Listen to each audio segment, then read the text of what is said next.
O Senhor esteja convosco. Ele está no meio de nós. Proclamação do Evangelho de Jesus Cristo, segundo Mateus. Glória a vós, Senhor.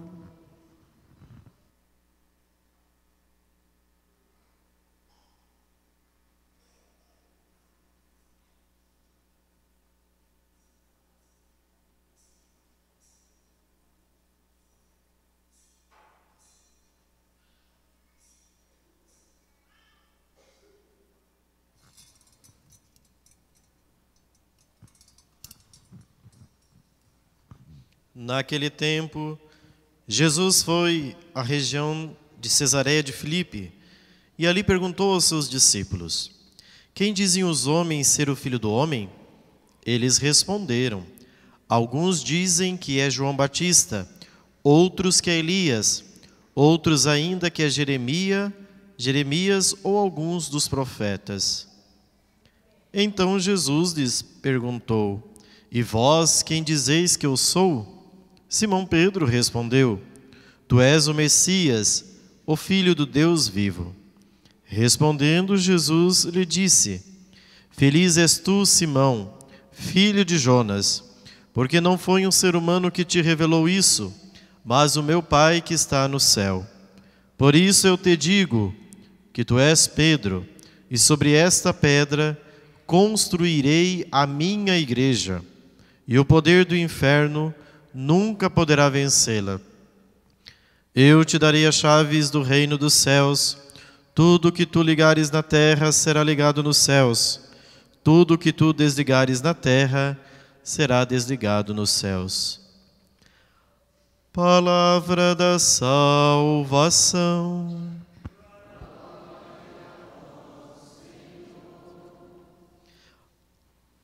Ave Maria, cheia de graça, o Senhor é convosco. Bendita sois vós entre as mulheres, e bendito é o fruto do vosso ventre, Jesus. Santa Maria, Mãe de Deus, rogai por nós, pecadores, agora e na hora de nossa morte. Amém. Nossa Senhora, Rainha dos Anjos, rogai por nós. Queridos irmãos, celebramos este domingo a solenidade de São Pedro e São Paulo, duas colunas da Igreja nascente, da Igreja Católica, a quem a Igreja dá, nesta ocasião, uma importante veneração. Dentre todos os apóstolos do Senhor, os dois apóstolos que a Igreja celebra como solenidade é Pedro e Paulo, porque eles são justamente dois homens que derramaram seu sangue pela Igreja por volta do ano 64 da era cristã, na cidade de Roma. Então, a cidade de Roma, que é hoje sede da fé católica, foi banhada no sangue dos mártires, banhada no sangue destes homens que derramaram e deram sua vida por Cristo. Por isso a Igreja em todo o mundo celebra esta solenidade, para recordar esta fidelidade desses nossos irmãos, primeiros irmãos na fé. Quando nós olhamos para São Pedro e São Paulo, nós olhamos na perspectiva da fé com dois olhares. Nós temos, de um lado, São Pedro e São Paulo, dois homens que receberam uma missão nobre de Deus. Quando nós olhamos para São Pedro e São Paulo, nós vemos que houve uma predileção por parte de Deus com esses dois homens. Mas também, por outro lado, nós conseguimos perceber que esses dois homens, que foram escolhidos por Deus para uma missão tão nobre, são também duas criaturas extremamente frágeis. Isso nós podemos observar e notar na vida desses dois apóstolos. Vamos ver então a grandeza da vocação. Então, São Pedro e São Paulo foram chamados por Cristo. Pedro foi escolhido por Jesus lá na beira do mar, da Galileia. Nós podemos ver, segundo os evangelhos sinóticos, quando Jesus vê aqueles homens, vê Pedro e André, os chama para segui-lo. Então é tão bonito notar e perceber a grandeza deste homem, que é chamado por Cristo, escolhido por Cristo para uma nobre missão. Mas também Pedro, por outro lado, é um homem extremamente frágil. Quem acompanhou o evangelho da vigília de São Pedro e São Paulo no dia de ontem, o evangelho é aquele momento em que Jesus pergunta para Pedro se ele o amava. E aí o que acontece? Pedro faz uma bonita profissão de fé e diz: sim, Senhor, tu sabes que eu te amo. Mas o evangelho nos diz que Jesus perguntou por 3 vezes se ele o amava. E isso causou para Pedro uma tristeza, porque parece que Jesus estava duvidando do amor de Pedro. Mas segundo muitos exegetas, Jesus perguntou a Pedro isso justamente para que ele confirmasse aquele amor. Porque Pedro havia negado Jesus por 3 vezes antes da sua morte. Então Pedro é um homem ao mesmo tempo corajoso, ele demonstra esta coragem, mas por outro lado é um homem extremamente frágil. Lembra daquele episódio em que Jesus está num barco? Melhor, os discípulos estão no meio do barco, Jesus aparece no meio das águas e diz: vem, Pedro. Pedro começa a andar no meio da água e o que acontece? Pedro começa a afundar. E aí ele diz: Senhor, Senhor, salva-me. Jesus estende a mão, pega a mão de Pedro e diz: homem de pouca fé. O Pedro é o homem corajoso que na última ceia, quando Jesus fala: um de vós vai me trair. Aí Pedro diz: Senhor, eu irei contigo até a cruz. Mas 2 minutos depois, Pedro nega Jesus por uma criada na porta do templo. Quando a criada diz: não é você um dos seguidores do Nazareno? Não, eu nunca nem vi, nem conheço. Então, é o homem da coragem, mas também é um homem frágil. Isso mostra muito nós. Nossa vida é assim. Nós somos às vezes extremamente corajosos na nossa fé e dizemos para Deus: agora vai. Mas eis que vem uma provação, a gente se rebela. A gente fragilmente começa a afundar na nossa mediocridade e vacila na fé.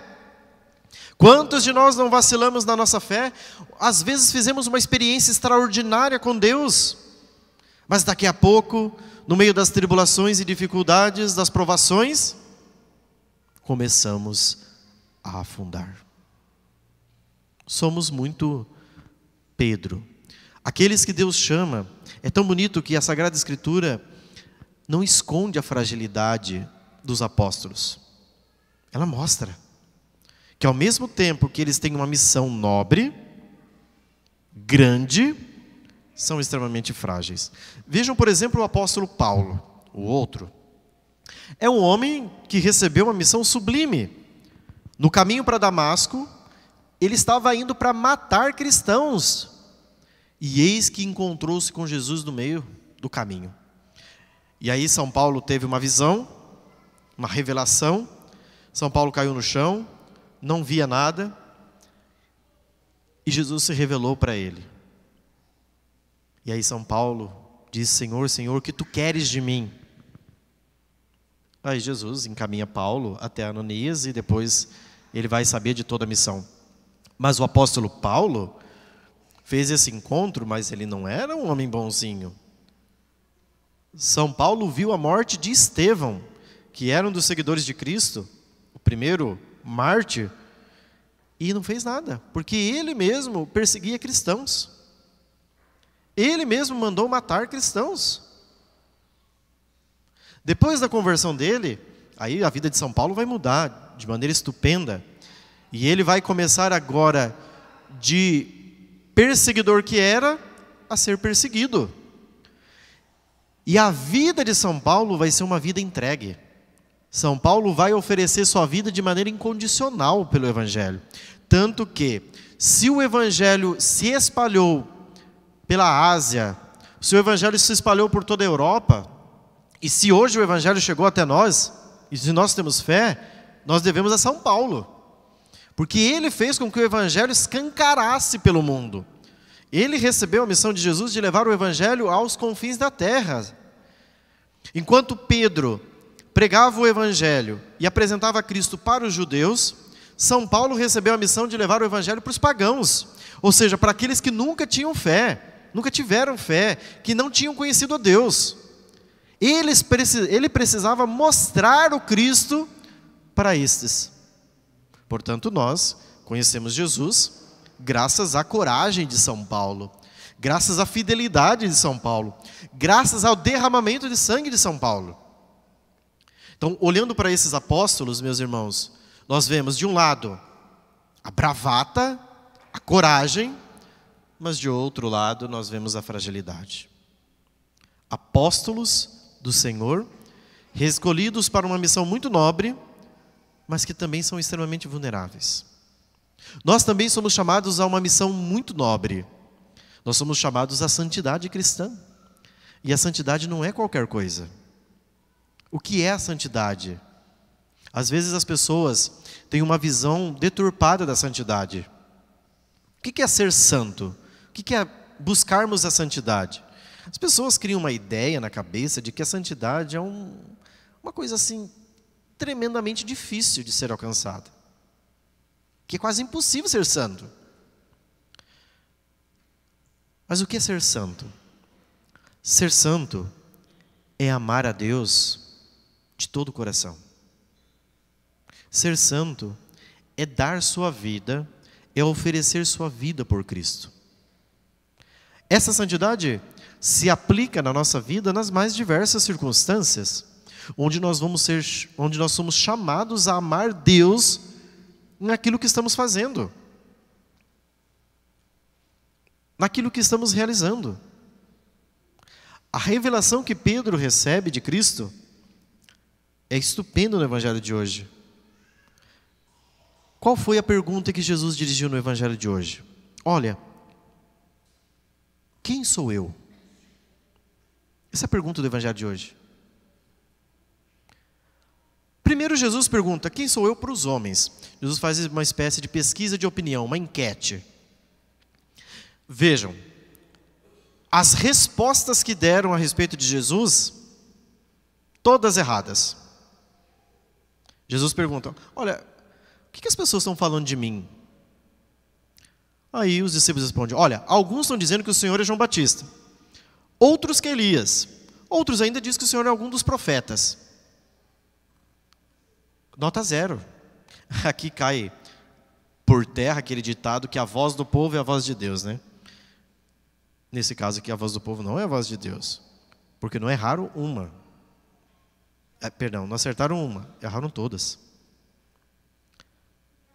O que é, portanto, ou quem é Jesus?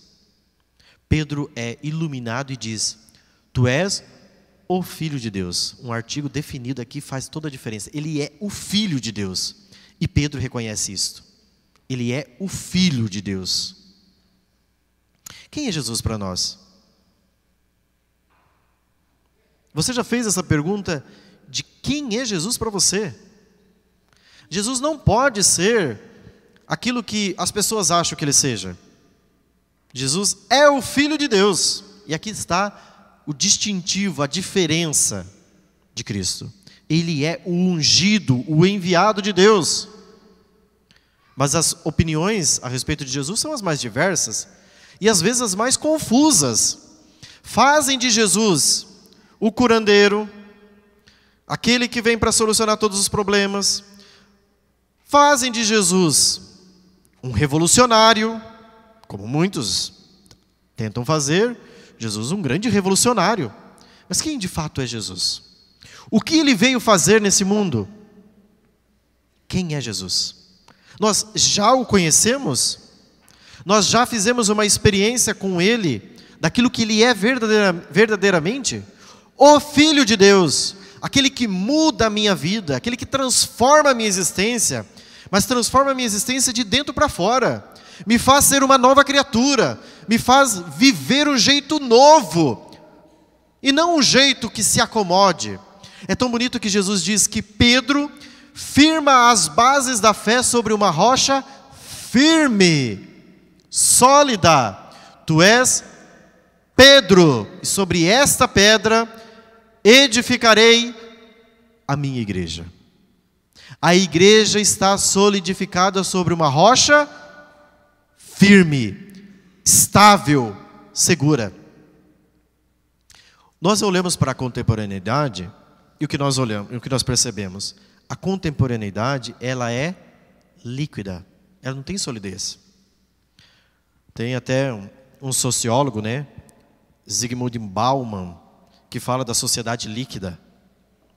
E de fato, a nossa sociedade é uma sociedade líquida. Se esvai muito fácil. Você pode ver os relacionamentos hoje. As pessoas começam relacionamentos, as pessoas não têm estabilidade, não têm firmeza. Elas acabam os relacionamentos. As coisas são muito instáveis, líquidas, não tem solidez. A igreja não é líquida, a igreja é sólida. Mas querem transformar a igreja numa igreja líquida. Muitos querem que a doutrina seja mais branda para se adequar com o mundo. Hoje nós estamos celebrando que a igreja católica, ela tem uma rocha firme, tem uma doutrina sólida, e o fundamento desta igreja é de sucessão apostólica. A igreja nunca poderá ceder aos ventos do mundo, segundo os gostos do mundo. Se o mundo vai por aqui, a gente tem que abrandar e fazer com que a doutrina se adeque, que o evangelho se adeque às pessoas, pela conveniência das pessoas.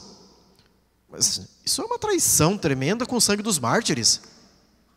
Isso é zombar dos apóstolos, que por isso que a igreja celebra da cor litúrgica vermelha, para recordar o sangue dos apóstolos Pedro e Paulo, que derramaram na cidade de Roma.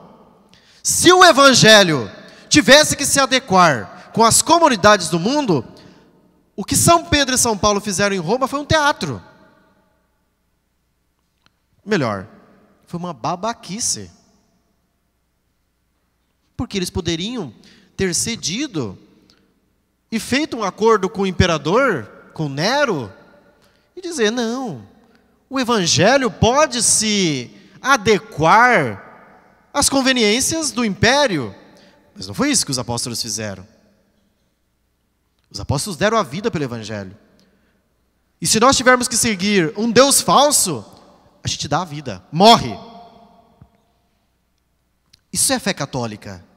A fé da fidelidade de sempre, de um evangelho que não é conveniente segundo os critérios do mundo. Por isso, meus irmãos, nós precisamos cada vez mais pedir a Deus que aumente a nossa fé, para que nós não nos acovardemos.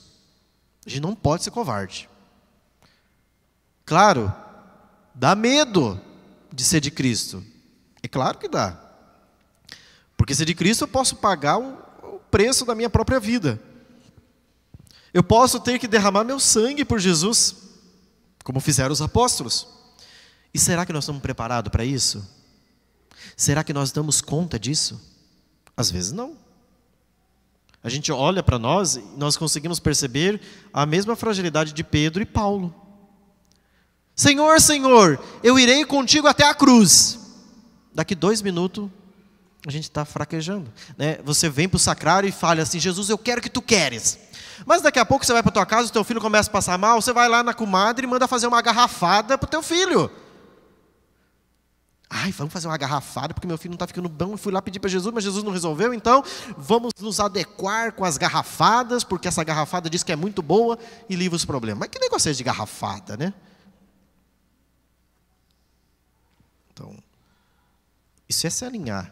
Você, ao mesmo tempo que você é de Cristo, você bota o pé na outra canoa e se alia com aquilo que vai tentar resolver e solucionar os teus problemas. Mas de que lado verdadeiramente nós estamos? Nós somos de Cristo? Nós estamos do lado do Evangelho? Nós estamos do lado da igreja de sempre, fiel aos apóstolos Pedro e Paulo, fiel à tradição milenar de tantos homens, mulheres que deram sua vida e pagaram um preço caro. Por isso, meus irmãos, hoje é dia de nós renovarmos a nossa fé católica.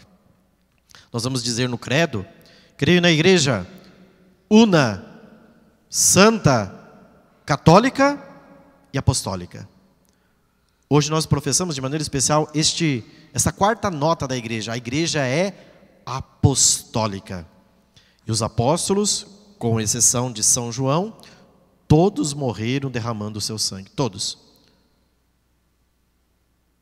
E quanto mais derramamento de sangue, mais a igreja cresce. Isso que é bonito. Tertuliano até dizia, né? Sangue dos mártires, semente de novos cristãos. Onde tem sangue sendo derramado, tem cristão nascendo. Quando não tem muito cristão derramando sangue, tem pouco cristão nascendo. Então, meus irmãos, sejamos fiéis, peçamos a Deus a graça desta fidelidade, a fé de São Pedro, a fé de Paulo. Confirmemos a nossa fé para que sejamos de fato católicos, que sejam capazes de amar Cristo. Hoje, quando você for para o momento da comunhão, diga: Jesus, eu não queria ser como Pedro, mas eu sou como Pedro. Ao mesmo tempo que eu vou comungar, eu quero pedir ao Senhor que faça uma transformação interior no meu coração. Eu sei que quando eu sair dessa igreja, aquele fervor, aquele encantamento desaparece. Eu quero seguir o Senhor até a cruz. Mas daqui a pouco, a gente está buscando soluções loucas, superstições, para resolver problemas imediatos da nossa vida. Não, mas que negócio é esse? Quem é Jesus para você? O Filho de Deus? Portanto, se Ele é o Filho de Deus, Ele é o tudo. As outras coisas, todas são falsas. Eu quero Cristo. Façamos essa profissão de fé como o apóstolo Pedro. Jesus é o Filho de Deus. E nós cremos, professamos nossa fé e vamos renovar, pedindo que Ele seja cada vez mais o tudo da nossa vida. E que Ele seja o centro da nossa história. E que não haja espaço para a superstição, para o engano, para a mentira. Que tudo caia por terra. Amém? Que o Senhor renove o nosso coração, a nossa fé. E não nos esqueçamos, meus irmãos, de rezar pela Santa Igreja. A primeira leitura de hoje dizia que São Pedro estava preso. E o que a igreja fazia por São Pedro enquanto estava preso? Rezava. Rezemos pela Santa Igreja. Rezemos pelo Papa Francisco, pelos bispos, sucessores dos apóstolos, pelos sacerdotes, para que a igreja seja fiel a Cristo e ao Evangelho. E que jamais a igreja abra mão da fidelidade a Cristo para a conveniência com o mundo, para se liquefazer no mundo e de alguma forma se conciliar com o mundo. Se uma igreja começar a se conciliar com o mundo, essa igreja está fadada ao fracasso, porque foi infiel, porque traiu. Nós não podemos. E a igreja quem é? Somos nós. Porque senão a gente fica pensando, a igreja é infiel, fica pensando nessas paredes. Não. A igreja sou eu, é você. Nós somos igreja. E nós temos que dar esse testemunho de fé e de verdade. Portanto, rezemos. Rezemos por nós todos, rezemos pela Santa Igreja, para que sejamos sempre fiéis. Ó Maria concebida sem pecado. Vamos em pé.